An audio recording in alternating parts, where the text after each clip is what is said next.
Hello guys, this is the voice of GB and you're welcome to our channel.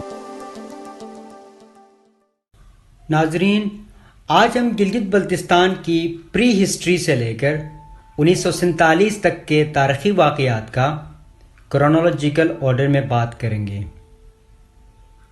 قدیم زمانے میں گلگت بلتستان کو دردستان یا پھر بلورستان کے نام سے جانا جاتا تھا۔ یہاں کے لوگ داردک زبان بولتے تھے، جو کہ موجودہ دور میں شینا زبان کہلاتی ہے۔ یہ زبان انڈو آرین زبانوں کی سب فیملی کے زمرے میں آتی ہے۔ کئی تاریخی کتابوں میں اس بات کا ذکر ہے کہ داردک یا بلورسٹ کا تعلق شین یا یشکن فیملی سے تھا، اسی لیے موجودہ گلگت بلتستان کے لوگ اپنی پہچان شین یا یشکن سے کرتے ہیں۔ صدیوں پہلے ہندو سامراج کے دور میں گلگت کو سارجین کے نام سے جانا جاتا تھا، بعد میں گلیت نام پڑ گیا اور پھر سکھ اور ڈوگرا راج نے اپنے دور حکومت میں گلگت نام رکھ دیا، جو کہ اس علاقے کا موجودہ نام ہے۔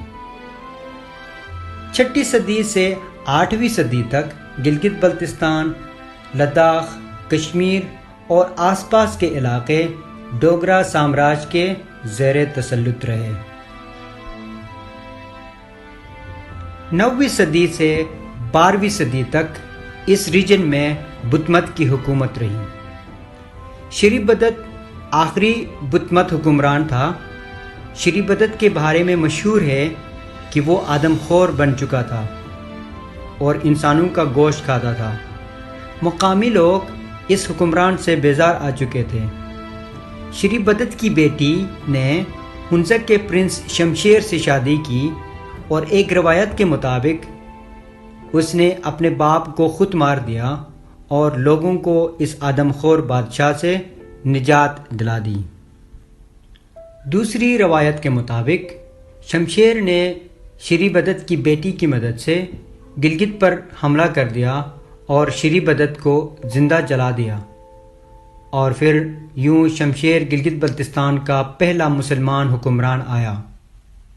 شمشیر اور اس کے خاندان کی حکومت گلگت پر صدیوں تک جاری رہی۔ اس کی سلطنت کو تاراکھان سلطنت کے نام سے جانا جاتا تھا۔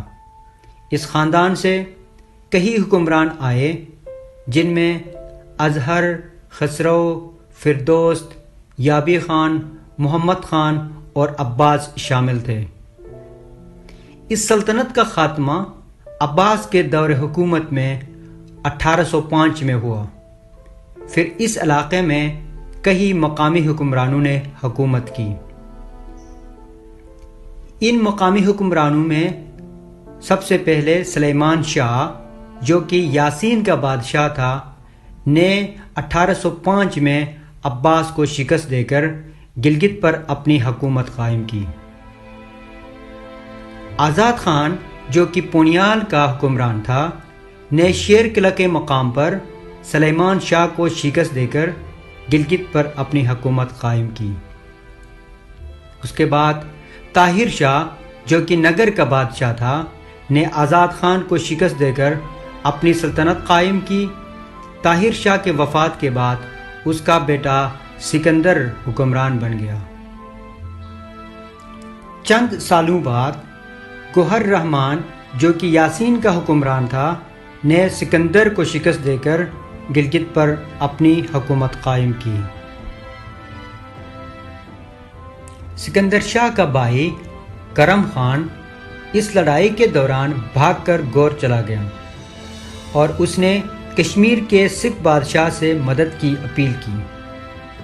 کشمیر کے مہاراجا نے اس موقع کو غنیمت جانا اور گلگت پر اپنی فوجوں کے ساتھ حملہ کر دیا، اور یوں گوہر رحمان کو شکست ہوئی اور گلگت 1842 میں سکھ بادشاہوں کے قبضے میں چلا گیا۔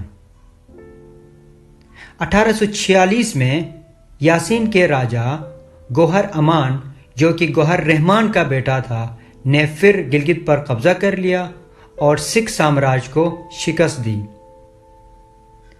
1860 میں گوہر امان کے وفات کے بعد سکھوں نے پھر گلگت پر قبضہ کر لیا۔ 1878 سے 1881 کے دوران پہلی بار گلگت میں برٹش ایجنسی قائم ہوئی اور اس کا کمان کرنل بدلف کے پاس تھا۔